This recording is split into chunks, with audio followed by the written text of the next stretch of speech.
Sur place à Yaoundé, en marge du salon de l'artisanat du Cameroun, le ministre burkinabé du Commerce a visité le siège de l'Organisation africaine de la propriété intellectuelle à OAPI. Les échanges avec le premier responsable de l'organisation dont nous faisons le point ce midi. Dans ce journal, des commentaires sur le nouveau code minier, sur les nouvelles dispositions comme la production et la commercialisation des métaux précieux, comme l'obligation d'ouverture du capital aux nationaux, à suivre dans quelques instants. Et puis, les taximens eux-mêmes engagés dans leur sensibilisation à la sécurité routière. Les 72 heures du taximan à Bobo Dioulasso luttent contre l'incivisme et réfléchissent sur la résilience des acteurs du taxi face à la situation nationale. Bonjour à tous et bienvenue dans ce journal. Là, je vous le disais en titre, le ministre burkinabé en charge du commerce a visité le siège de l'Organisation africaine de la propriété intellectuelle, OAPI. C'est dans la capitale camerounaise, sur place, à l'occasion du Salon international de l'artisanat du Cameroun. Le ministre a échangé avec le directeur général de l'OAPI sur certaines questions importantes concernant les pays membres. Le point de notre envoyé spécial à Yaoundé, Mariama Tamboura. Une délégation burkinabé facilement reconnaissable à travers le pain faso d'Anfani et le coq Odona labellisé. Quoi de plus normal, nous sommes ici au siège de l'OAPI, l'Organisation africaine de la propriété intellectuelle, l'office même qui est chargé de délivrer et de protéger les titres et innovations des créateurs, d'une visite de courtoisie mise à profit pour discuter de sujets d'intérêt commun. Voir l'état donc de préparation de cette conférence qui va réunir les ministres des pays membres de l'OAPI et les rassurer donc de la disponibilité du gouvernement de Burkina Faso à appuyer l'institution pour que cette conférence internationale puisse bien se tenir.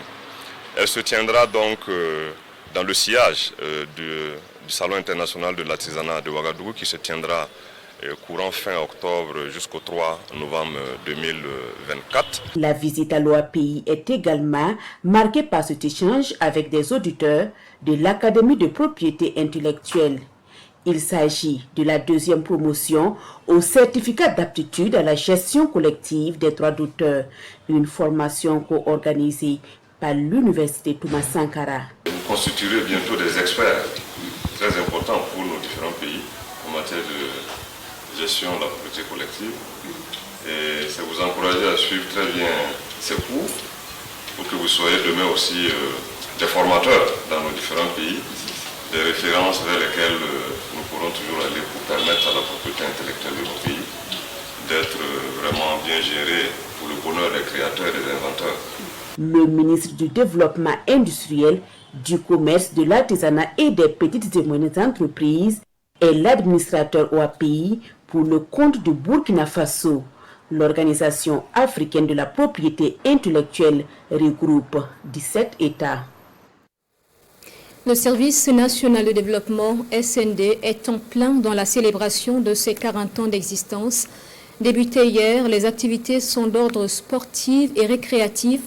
Elles s'étendent jusqu'au 24 juillet. Nous revenons sur le lancement officiel de ces activités au sein des locaux de l'Institut. C'est avec Romial Patrice Tomé. Au cours de ses 40 ans d'existence, le Service national pour le développement SND a participé à la formation civique et militaire de plusieurs milliers de jeunes burkinabés, des jeunes qui servent avec dévouement et honneur la nation, selon les responsables du SND.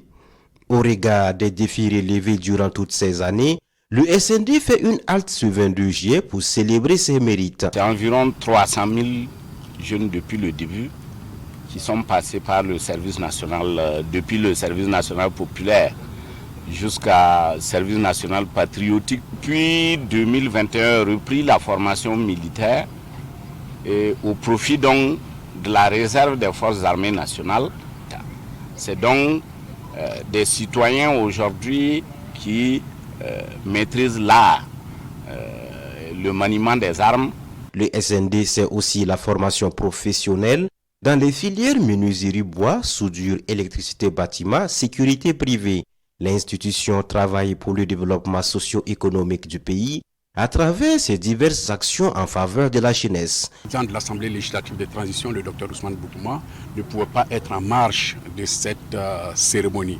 Donc il a souhaité que nous soyons présents pour souhaiter joyeux anniversaire à cette structure, dire merci à tous ceux qui ont contribué à la construction pendant ces 40 années de cette structure-là, qui a une part contributive importante dans la construction de notre nation, au changement de mentalité. Durant ces 72 heures, plusieurs activités sont au programme, notamment un cross populaire, un tournoi de football, une nuit dédiée aux partenaires de l'institution.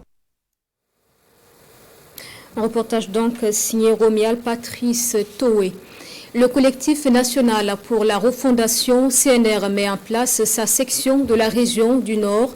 Pour la direction, 5 membres installés le 20 juillet dernier à Waiguia. Pour l'occasion, plusieurs activités organisées sur place. Le point avec Alidou Alain Sawadrou et Abdoulaziz Guindo. Séance de reboisement dans 2 services publics. Une action citoyenne du collectif national pour la refondation CNR avant l'installation officielle de la coordination dans la région du Nord. Un bureau de 5 membres pour la refondation selon son coordonnateur. Moi, ma mission, c'est de sensibiliser même d'abord la population du Nord à être soudée, à être derrière notre président. Moi, j'appelle la jeunesse, surtout la jeunesse du Nord. C'est la lutte libère. On va rester soudés devant notre président pour l'engagement qu'il a pris. En tant que structure technique, nous sommes présents aujourd'hui pour témoigner notre accompagnement. Ça fait partie également de nos missions, de nos attributions. C'est accompagner et encadrer en tout cas ces organisations de jeunesse à continuer dans leur élan qui est d'accompagner en tout cas les actions du gouvernement. Le collectif national pour la refondation a pour mission principale l'accompagnement des actions des autorités du pays en travaillant à l'union de ses fils et filles. Sans l'union, nous ne pouvons rien. Tant que nous allons mener les combats de façon séparée, on ne peut pas avoir de résultats. Donc je félicite cette initiative de regrouper l'ensemble, donc la jeunesse de la région du Nord, pour voir dans une même direction afin de construire la nation. C'est un mouvement qui soutient la vision du capitaine Ibrahim Traoré, vu sa détermination à éradiquer l'île terroriste et magnifier le courage et la bravoure de nos FDS qui sont au front. Après avoir installé les coordinations provinciales du mouvement, les membres ont été sensibilisés sur les valeurs de l'engagement citoyen et l'union autour de la République. Action de solidarité au profit des veuves et orphelins, des soldats et VDP tombés au front. L'association Harvest pour le développement national leur offre 3 tonnes de riz et de maïs, ainsi que d'autres produits de première nécessité. Cérémonie de remise le 20 juillet dernier avec Issoufou Kaboré et Pini Diayami. Les veuves de FDS et VDP tombés au front bénéficient de 2 tonnes de riz, 1 tonne de maïs, des habits, des nattes et divers produits. L'œuvre est de l'association Harvest pour le développement national. Un don qui, selon l'association, répond à l'appel du président du Faso. La solidarité au profit des personnes vulnérables. On a réfléchi par rapport à ces femmes et ces veuves, à ces orphelins. Est-ce que nous n'allons pas essayer de faire un don pour venir en aide, au moins pour le repas, parce qu'on ne peut pas tout faire. Ces enfants-là, ils sont devenus des orphelins. Ces femmes-là sont devenues des veuves.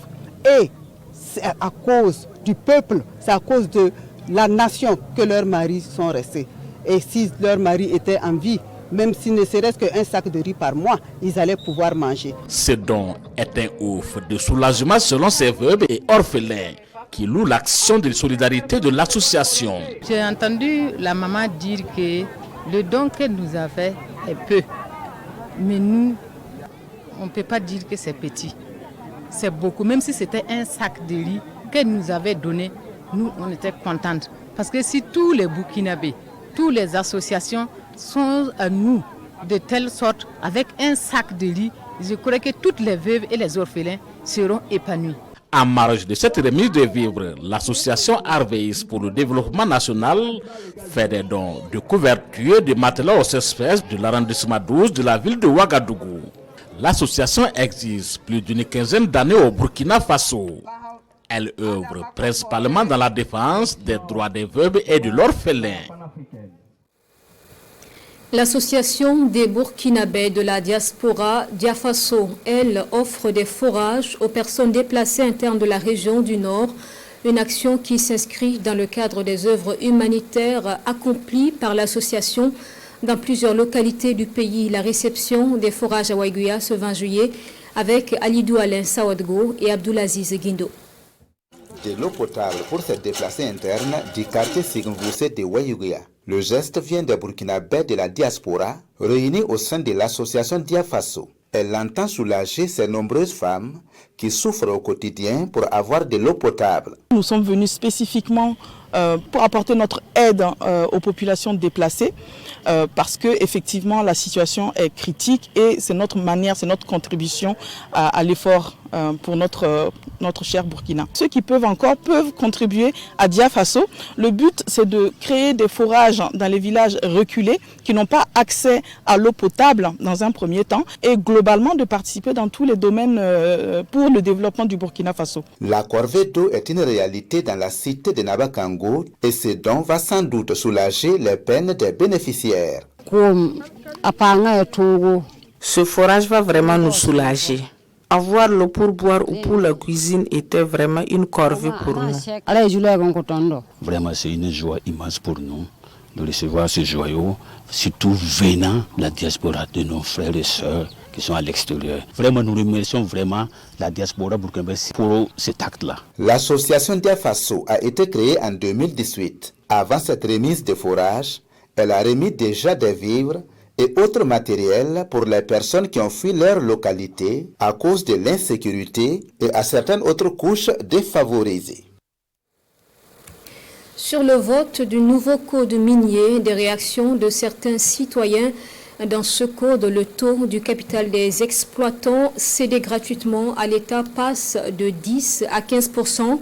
Aussi, il est désormais possible, entre autres, de produire et de commercialiser des métaux précieux. Nous en parlons dans ce reportage de Romial Patrice Toé qui a donc recueilli les avis des Burkinabés. Désormais, les sociétés minières ont obligation d'ouvrir leurs capitaux aux investisseurs nationaux. C'est l'un des points majeurs du nouveau code minier adopté à l'Assemblée législative de transition le 18 juillet dernier. À Ouagadougou, les citoyens saluent la mise en place de cette nouvelle disposition. Quand il y a le capital est ouvert et qu'il y a des Burkinabés qui y sont dedans, ça laisse à prévoir que chacun va se batailler pour que, en tout cas, ses intérêts puissent être protégés. Et qui parle d'intérêt national protégé parle aussi, en tout cas, de la nation qui... Donc moi, je pense que ce qui a été fait à l'Assemblée nationale, c'est à applaudir et à encourager. Le code minier vient vraiment nous assouvir. Ça va permettre aux investisseurs burkinabés de prendre part au capital. Ça va permettre à l'État également de prendre beaucoup de jeunes en compte. Le capital de l'État burkinabé dans ces sociétés minières passe également de 10 à 15% à titre gratuit. Du moment où on était à 10 et on passe à 15, je pense que les jours à venir, c'est une expérimentation. Et si l'État trouve encore le besoin, eh bien je pense qu'on peut aller jusqu'à 50-50. Même 50% c'est bon, mais ce n'est pas arrivé. Il faut qu'on arrive à amener 100%, tout reste ici. Voilà, 15%. Bon, c'est bien vrai qu'on aura toujours besoin des investisseurs ailleurs. Mais il faut faire de telle sorte que nous gagnons plus que eux. Une autre disposition appréciée par les citoyens ouagalais, la modification du fonds minier pour le développement local en fonds minier de développement. Un nouveau fonds minier qui devrait prendre en compte plusieurs aspects. Quand on prend par exemple le code, c'est-à-dire le fonds de développement local qui a changé de thématique, qui ouvre un champ d'action par rapport à 2016 où nous avons eu le code, mais il n'y avait pas une définition claire qui dit où il faut faire l'investissement. Pour Amédée Savadogo, le gouvernement peut travailler davantage à améliorer les conditions des travailleurs miniers. Nous pensons que le code de travail qui est en relecture pour pouvoir revenir corriger sur le secteur minier parce que nous avons une problématique majeure qui est la convention sectorielle qui peine à voir le jour. C'est à l'unanimité que les députés de l'Assemblée législative de transition ont voté la loi sur le nouveau code minier le 18 juillet dernier. La nouvelle loi devrait permettre le développement socio-économique du Burkina Faso à travers l'industrie extractive. Un site de traitement artisanal de l'or avec du cyanure a été découvert au secteur 12 de Waiguya le jeudi 18 juillet dernier. Le propriétaire des lieux dit avoir hérité de la pratique de son géniteur et ignore l'interdiction de l'utilisation donc du cyanure en pleine ville. Une pratique pourtant dangereuse pour la santé en cette saison des pluies où les produits utilisés sont drainés par les eaux de ruissellement dans les concessions. Le compte-rendu du sujet avec Alain Alidou Sawadgo et Abdoulaziz Guindo.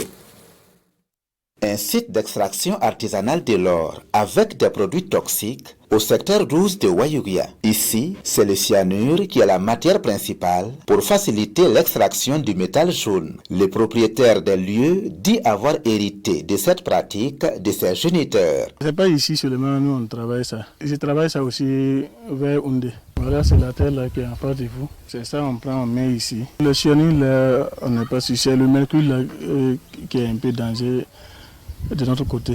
À travers un forage à pompage solaire, le propriétaire du site, au mépris des conséquences du cyanure, ravitaille la population en eau. Pour pouvoir s'assurer si la nappe n'est pas contaminée, nous avons procédé à un prélèvement pour remettre à un laboratoire pour des analyses, pour s'assurer de la qualité de cette eau, pour voir si l'eau n'est pas polluée.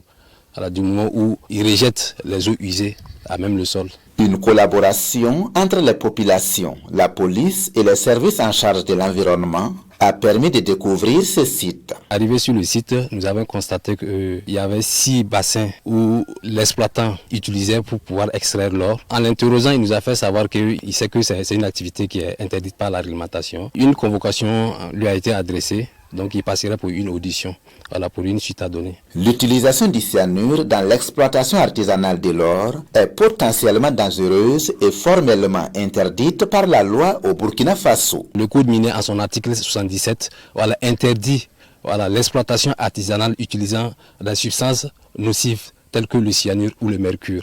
Et aussi au niveau de l'environnement, à travers le code de l'environnement, son article 48 dit qu'il est interdit d'utiliser des substances ou des matières dont les conditions de détention peuvent avoir des effets négatifs sur l'environnement, l'eau et le sol. Par cette descente sur le terrain, les responsables des services de l'environnement veulent mettre fin à certaines pratiques nocives dans l'exploitation artisanale de l'or. Tout ce que nous demandons à la population, nous demandons leur collaboration pour dénoncer des cas pareils. Quand il y a des canaux de communication, il peut passer par ces canaux pour informer, pour que nous puissions prendre des mesures idoines pour pouvoir interdire et fermer ces sites. Le site d'extraction artisanale de l'or du secteur 12 de Waiguya existe il y a plus d'1 an. Il est situé au milieu de plusieurs concessions.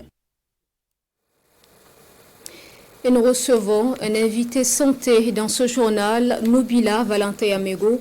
Il est professeur titulaire de cardiologie, cardiologue interventionnel, président de la SOCARB, la Société de cardiologie du Burkina.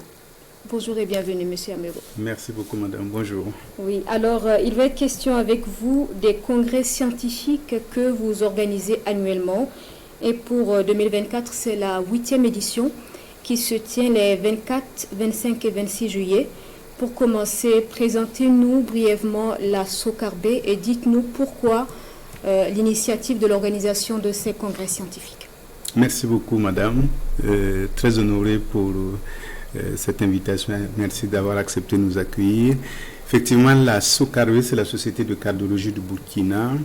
C'est une société qui est apolitique, c'est une société de scientifiques qui regroupe tous les cardiologues du Burkina. Nous sommes environ 120 et cette société a une triple vocation. C'est premièrement la recherche, deuxièmement l'enseignement, puis les soins qui constituent un élément très important de la société de cardiologie. Effectivement, comme il y a des activités de recherche régulièrement, ces recherches sont analysées et les résultats révisités pour améliorer la prise en charge des patients. Alors, les rencontres qui analysent les résultats de la recherche sont appelées des congrès. Et la Société de cardiologie du Burkina existe depuis l'an 2000, donc 24 ans. Et chaque 3 ans, nous organisons un congrès scientifique international. Et cette année, c'est le 8e congrès qui est organisé à l'hôtel Royal Beach, et donc vous avez donné la date tout à l'heure, 24, 25 et 26 juillet 2024. D'accord. Et qui sont les invités à ce congrès? Alors, les invités à ce congrès, c'est tout le monde scientifique. Alors, il y a les conférenciers qui sont des éminents chercheurs dans le domaine de la cardiologie, mais pas seulement de la cardiologie, qui sont des Burkinabés et des non-Burkinabés, des Africains, des gens qui viennent des pays d'Europe et d'ailleurs. Et cette année, le thème, c'est cœur, démographie et environnement. Pour ainsi dire, il y aura des démographes, des spécialistes de l'environnement et puis des nutritionnistes. Et ensemble, nous allons présenter les produits de la recherche et tirer des conclusions pour améliorer la santé des populations. Et sur le thème, quelles sont les implications dont vous faites question? Quel est le lien entre cœur et environnement? Alors, il y a un lien très étroit entre le cœur et l'environnement parce que les maladies cardiovasculaires qui sont acquises sont le plus souvent le fruit de notre désaccord avec l'environnement. C'est que nous mangeons, les changements climatiques, la pollution, le bruit, les produits chimiques retentissent directement sur le cœur et donc détériorent souvent la santé cardiovasculaire. Donc il y a un lien direct entre le cœur et l'environnement, mais aussi la démographie parce que de plus en plus, nous devenons nombreux. Il y a des mouvements de population et l'augmentation de l'espérance de vie voit apparaître et accroître les maladies cardiovasculaires, sans oublier que, avec le problème de la sécurité actuellement, il y a des populations chez qui les maladies cardiovasculaires sont de plus en plus légion à cause de cette insécurité. Donc, les travaux vont se pencher sur tout ça. Et au soir du congrès, nous allons présenter des recommandations qui seront transformées en notes ministérielles et nous allons les transmettre à qui de droit pour être mises en application dans le but d'améliorer la prise en charge de nos compatriotes qui ont besoin de soins cardiologiques. Et les travaux justement se déroulent sur donc 3 jours. Est-ce que vous pouvez résumer le programme pour chacun des jours? Alors, les travaux se déroulent en 3 jours, effectivement, et on organise le congrès scientifique sous forme de conférences, sous forme de symposiums, sous forme d'ateliers et de tables rondes.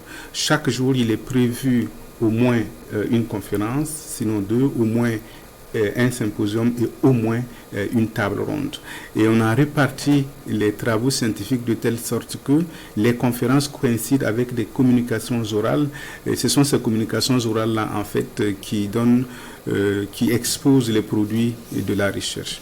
Alors, il faudra que je précise que c'est sous le patronage de monsieur le président de l'Assemblée législative de transition, le docteur Ousmane Bougouma, qui a bien accepté patronner ces journées, le coparrainage de nos ministères de tutelle, le ministre de la Santé et de l'Hygiène publique, mais aussi le ministre de l'Enseignement supérieur, de la Recherche et de l'Innovation, à qui nous disons un grand merci.